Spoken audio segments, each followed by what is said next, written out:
Mă numesc Neagoe Dragoș și sunt sculptor.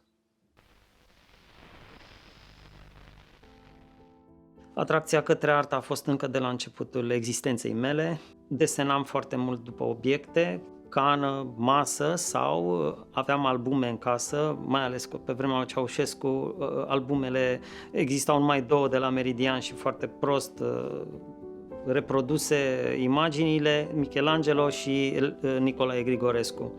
Îmi plăcea mai mult Nicolae Grigorescu la început, dar și după Michelangelo am desenat. Am luat și niște premii, țin minte, prin clasa a 2-a și a 3-a și a 4-a am luat premii după reproducerile respective.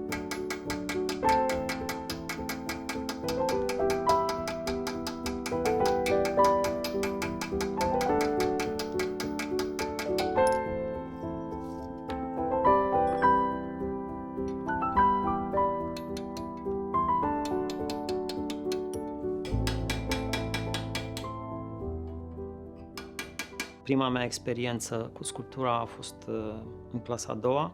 Părinții mei știau că există numai pictură și m-au dus la clubul copiilor de cum era pe vremea noastră și acolo într-un coridor foarte întunecat, ca la Jilava, da? Eu mergeam în partea stângă unde era pictura și în partea dreaptă era sculptura. Și la un moment dat m-am dus la toaletă, am ieșit și în întunecimea aceea mare s-a deschis ușa de la sculptură și am văzut primul meu modelaj. Și atunci am avut cel mai mare fior al vieții mele. Cred că prima oară am descoperit, normal, l-am descoperit pe Michelangelo și mi-a plăcut prima oară marmura foarte mult.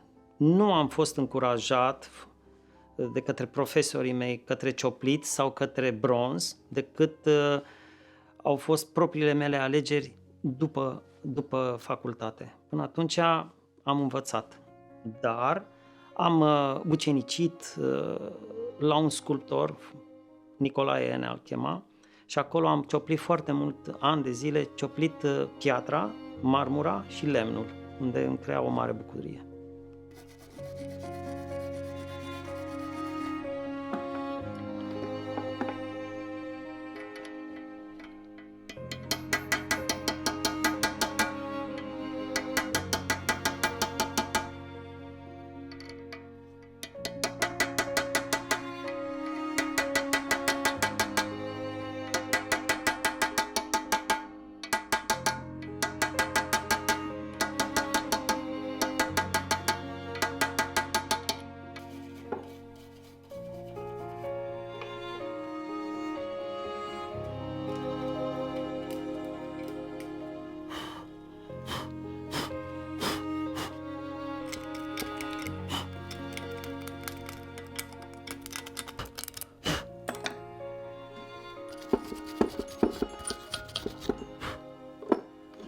M-au atras în general bronzul și marmura pentru că au o rezistență foarte mare.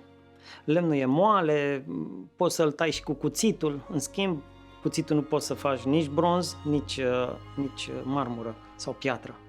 Îți trebuie scule zdravene și îți trebuie forță fizică. Pe mine asta mă încântă, deși corpul meu nu este făcut pentru muncă foarte grea, provocarea care mi-a dat-o Dumnezeu, un corp slab și să fac lucrurile cele mai grele, asta mă încântă cel mai mult.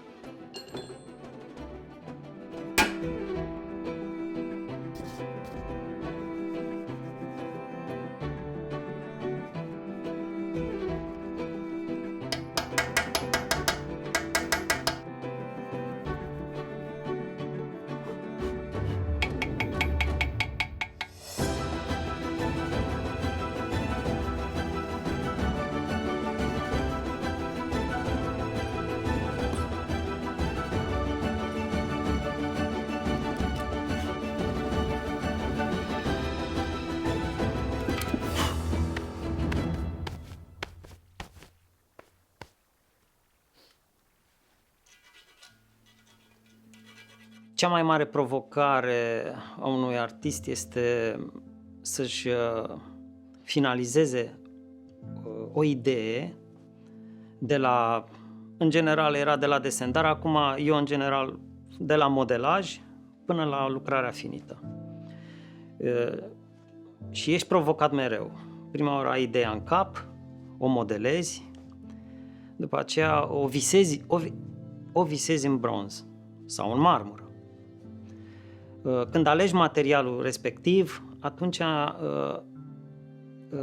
știi că lucrurile merg în etapele respective. În turnarea în bronz, după ce se modelează, se toarnă o matriță în ipsos, se toarnă într-un ipsos sau eu de obicei mai torn în praf de piatră acum, se distruge acea matriță și rămâne un pozitiv pe care după aceea mai lucrezi pe pozitivul respectiv. O iei altă matriță și o torni în ceară. După ce scoți matrița în ceară, observi, altă provocare, observi că ce spunea lutul era una, ce spunea praful de piatră sau ipsos spunea altceva și ceara spune altceva, cu tot o altă poveste. Și atunci iar reiei de la început, iar o provocare mare. După ce rezolvi problema cu ceara, se împachetează și se ajunge la așa numita gogoașă, pentru că eu personal torn cum se turna pe vremuri, nu am tehnologia necesară să torn în silicați, deși am făcut experimente pe genul ăsta, în silicați cu coji ceramice și așa mai departe, pentru că posturile sunt foarte mari și îți trebuie un procedeu și tehnologie foarte mare. Eu torn în materialele descoperite de mine de-a lungul timpului și apoi piesa respectivă se pune la calcinat, se topește ceara, ia foc gogoașa, așa spun eu, după care o pui în pământ și cea mai mare, iarăși o altă provocare a mea este că, deși eu am turnat tone întregi de material, alamă, bronz, chiar și aluminiu odată, e ca și cum aș turna pentru prima oară și am niște emoții extraordinare când topesc materialul și trebuie să fiu atent la fiecare detaliu în parte. Se pot întâmpla tot felul de procese, de fenomene. Înainte aveam un aparat care mi-arătau anumite temperaturi, știam cât e de gelat sau cât e de topit. Acum totul este vizual. Se pleacă de la închis, de culorile închise până la culori deschise, până ajunge materialul topit copt, așa îl numesc, copt. Și atunci am cea mai mare emoție posibilă când iau în lingură și încep să torn în gogoașa respectivă. Și atunci slăbesc și cel mai mult. Dintr-o dată 3-4 kg se duc așa în câteva secunde.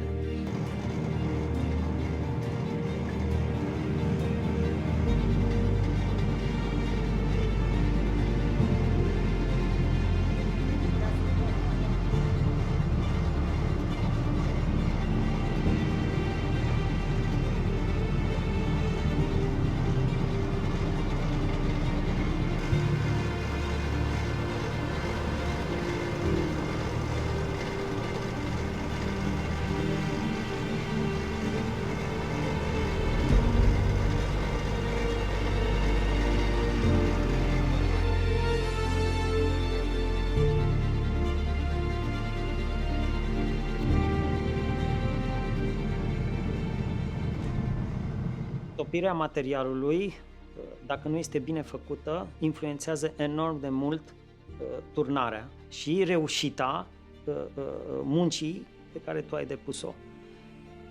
În primele dăți, cum am spus, aveam un aparat care măsura temperatura optimă, dar după aceea am luat-o vizual și acolo, la început, lucrurile erau mai tulburi. Dacă bronzul nu este topit exact la temperatura care trebuie, când torni, dacă bronzul nu este topit suficient, se blochează în material și atunci nu mai este lucrarea, sau dacă este foarte încins, foarte topit, atunci pot apărea înăuntru gogoșii anumite probleme tehnice gen sufluri, găuri sau, cum spunem noi, spală gogoașa și nu mai iese nici atunci lucrarea respectivă. Există un punct de 5-6 minute optim pentru a turna. Atunci trebuie să dai tot ce trebuie. Toată energia ta trebuie să o dai atunci.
marmura sau piatra am lucrat-o mai puțin pentru că nu am fost încurajat. M-am încurajat eu și am făcut un tur de forță. Am ajuns în Franța și acolo am lucrat pentru Louvre și Versailles. Marmură, tone. Și nu la mână, ci cu compresoare și așa mai departe. Aia a fost cea mai mare provocare a vieții mele. A fost și iarna, la minus 5 grade se lucra, dar am avut un profesor fantastic acolo, am învățat foarte multe de la el și lucru efectiv. Pentru asta m-am dus acolo, să-mi reiau această pasiune.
Bronzul mă atrage foarte mult, cred că strălucirea lui.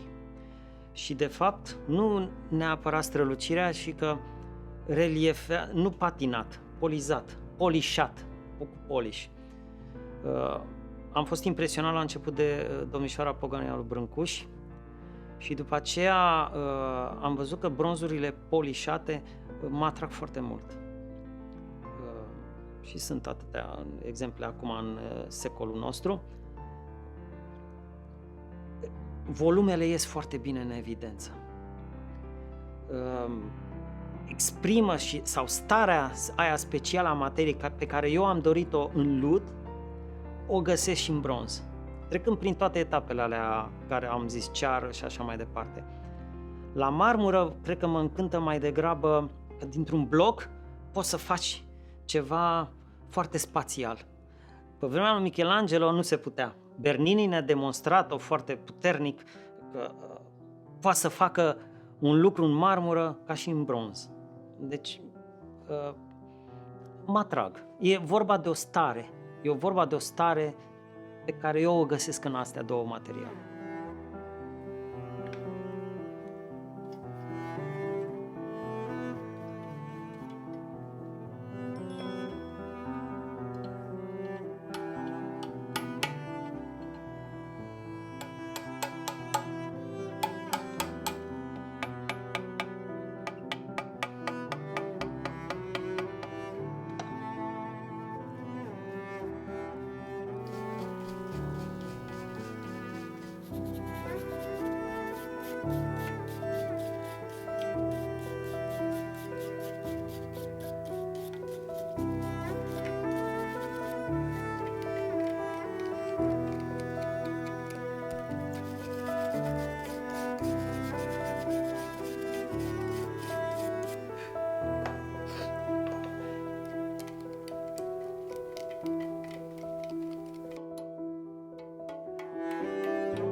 Se pot retușa după turnare și după debarasarea gogoșii respective prin sudură sau prin ștemuire. Nu există turnare perfectă. Inclusiv la cojile ceramice, nouă ne arată pe internet, uite ce frumos e. Dar am văzut anumite filmulețe unde există scăpări și acolo au cam aceleași probleme, sunt peste tot. Anumite găuri, anumite sufluri, ca așa se cheamă punctulețele acelea, Nu există turnare perfectă în opera de artă. De ce? Pentru că acolo sunt concavități, convexități, sunt coborâri, susuișuri, sunt tot feluri de... și materialul creează forțe foarte puternice în interior și nu poți controla, că nu torni o șaibă sau o piuliță.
Stilul meu, în primul rând, continuă o tradiție.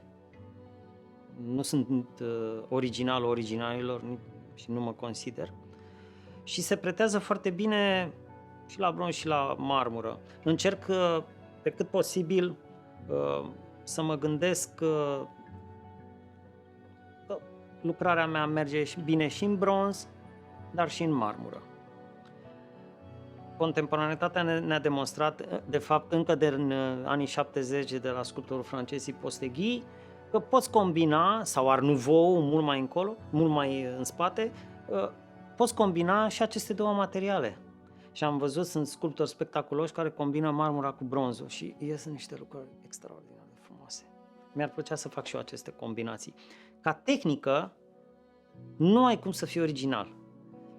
Originalitatea constă în mână și modul în care tu construiești forma. Asta tot. Aici este originalitatea ta.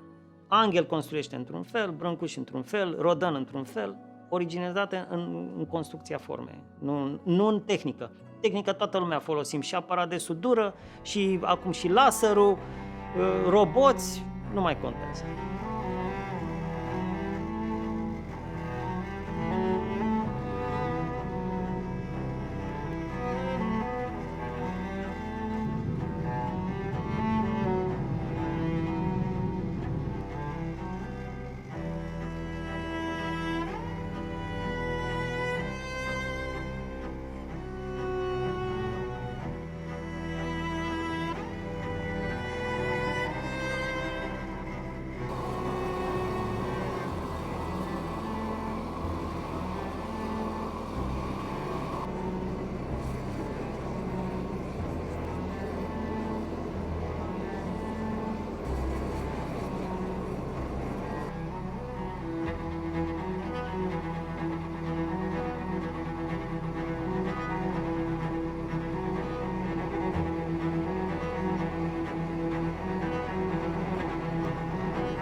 Am un proces foarte interesant și asta pentru că m-am cercetat eu. Vine evenimentul respectiv, cum am spus, o trăire. Păi gestează foarte mult în mintea mea. Și încep în capul meu tot felul de variante, sute de variante. Cum să vin, cum să fac, cum să trec. Când ajung la un rezultat cât de cât mulțumitor și știu în detaliu anumite părți, raporturi, atunci încep lucru în modelaj. Până atunci nu încep. Până nu am o vizualizare mentală, nu încep. Și doi, nu fac desen. Desenul eu îl fac din plăcere. Nu fac, cum am fost învățat la școală, întâi faci desen și după aceea începi să faci modelaj sau altceva. Procesul ăsta pe care eu l-am învățat la școală l-am urât întotdeauna. De ce? Pentru că eu sunt un artist care este incapabil să-și deseneze, să zic, sculptura, viitoarea sculptură și să o transforme. Mai degrabă fac desen din plăcere și mă apuc, după ce vizualizez acea imagine, direct în modelaj. Și mă gândesc după aceea, în funcție și de posibilitățile financiare, dacă mergem în bronz sau în marmură sau în piatră.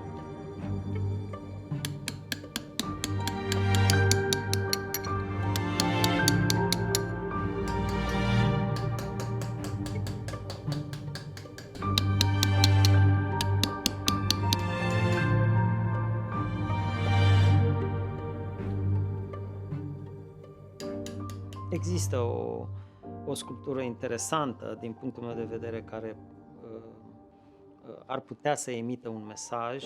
Este, o idee a mea mai veche, tot o idee a evului mediu, a renașterii. Artistul este fragil.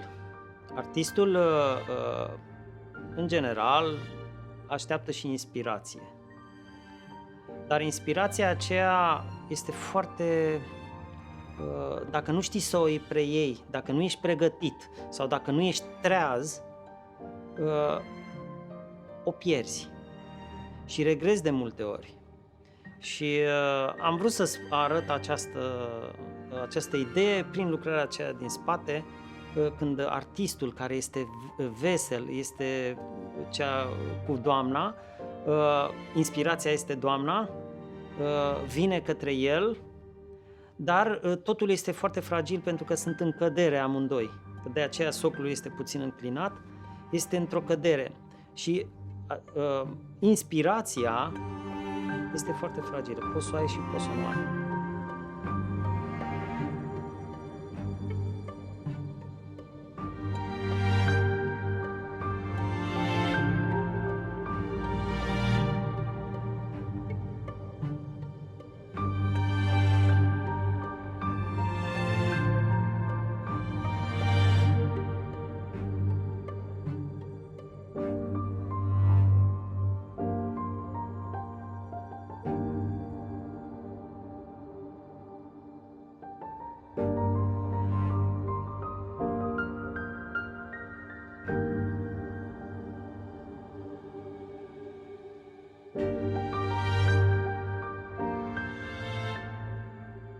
Desenul pentru mine este un instrument pentru a-mi dezvolta abilitățile după aceea în modelaj. De exemplu, luăm mâna. Desenez mâna, desenez, dar o cercetez. E vorba de a cerceta. Dar după aceea, când o modelez, nu mai fac desenarea, urmăresc de fapt o expresie a ei. Lăsând la o parte structură, construcție, așa, urmăresc expresia respectivă. Dacă expresia vrea să mângâie sau vrea să-i dea un pumn sau lucruri de genul acesta. În desen, pe mine mă ajută să dezvolt acele abilități de a rezolva starea aceea specială pe care mâna trebuie făcută în modelaj. Dar nu pot să o transpun în desen. Asta este, să zic, handicapul meu. Nici Michelangelo, dacă ne uităm la desenele lui Michelangelo, foarte rar vezi un desen care după aceea îl vezi la Capela Sistină definitivat sau în sculptură. și el desena în general din plăcere și pentru a-și dezvolta a-și dezvolta și a vedea, a simți poate anumite lucruri care sunt specifice după aceea în starea aceea sau în expresia aceea. Sculptorul întotdeauna este provocat de lucrările mari, da? Mari artiști la fel au făcut. Și eu m-am provocat de unul singur pentru că nu am fost niciodată plătit pentru lucrări mari și atunci mi-am luat pe cont propriu lucrurile respective. Am făcut câteva capete mari, am făcut câteva monumente și, de exemplu, la capetele mari, ca să le pot controla și să fiu, să zic, mai original, ca date tehnice, am o groapă, lucram în negativ foarte mult, pe care turnam pe bucăți, pentru că un portret ca acesta ajunge și la 3-4 metri, am unul și la 5 metri la hațeg, poate să ajungă la câteva sute de kilograme bune și atunci torn pe bucăți și reasamblez cu o întreagă instalație, ori sudură, ori cu lemn, cu holșuruburi și se creează acel ansamblu ca un puzzle. Este spectaculos, într-adevăr, m-a mulțumit foarte mult, mi-a hrănit, să zic, și echilibrul meu interior, dar și trăirile mele. Iar monumentele sunt monumente. Na. Sunt 3 metri, chiar anul trecut sau acum 2 ani am terminat unul pentru o comună, o victorie foarte interesantă, foarte figurativ și acum, normal, la anul o să lucrez un alt monument a unei doamne care a făcut parte din marea rezistență anticomunistă. Deocamdată nu spun nimic. Cea mai complexă sculptură a mea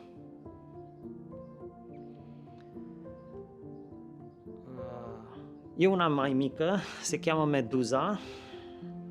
Acolo a implicat de la lucru efectiv până la crearea detaliilor.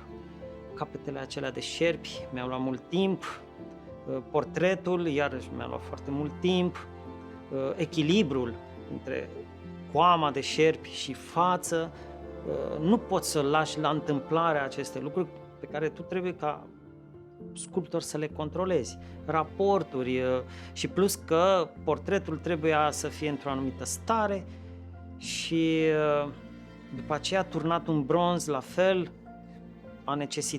a necesitat foarte multă atenție și concentrare. Deci de la realizarea în lut până la prima variantă care am turnat-o în bronz, 6 luni de zile muncă susținută non-stop, ore întregi.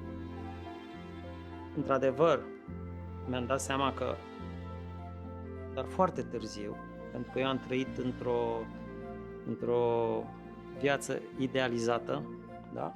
Dar realitatea era alta. Banii sunt importanți. Dar încă mai am această vorbă, banii se duc, eu mor ca persoană, criticii și oamenii care te-au adulat în viața ta vor dispărea și ei și nimeni nu mai vorbește de lucrările tale, absolut nimeni. Deci lucrarea ta trebuie să vorbească peste 100-200 de ani. Cam așa trebuie să gândim din punctul meu de vedere un obiect de artă. Nu îl consume acum și gata. Arta nu e consumabilă. Arta trebuie să fie veșnică, atâta cât va mai rezista pământul ăsta sau vine o revoluție și îl dă jos monumentul, nu? Dar, din punctul meu de vedere, obiectul rămâne și el trebuie să vorbească. Dacă voi avea vreodată puterea să distrug toate lucrările și să rămână alea care îmi convin mie, aș fi cel mai fericit.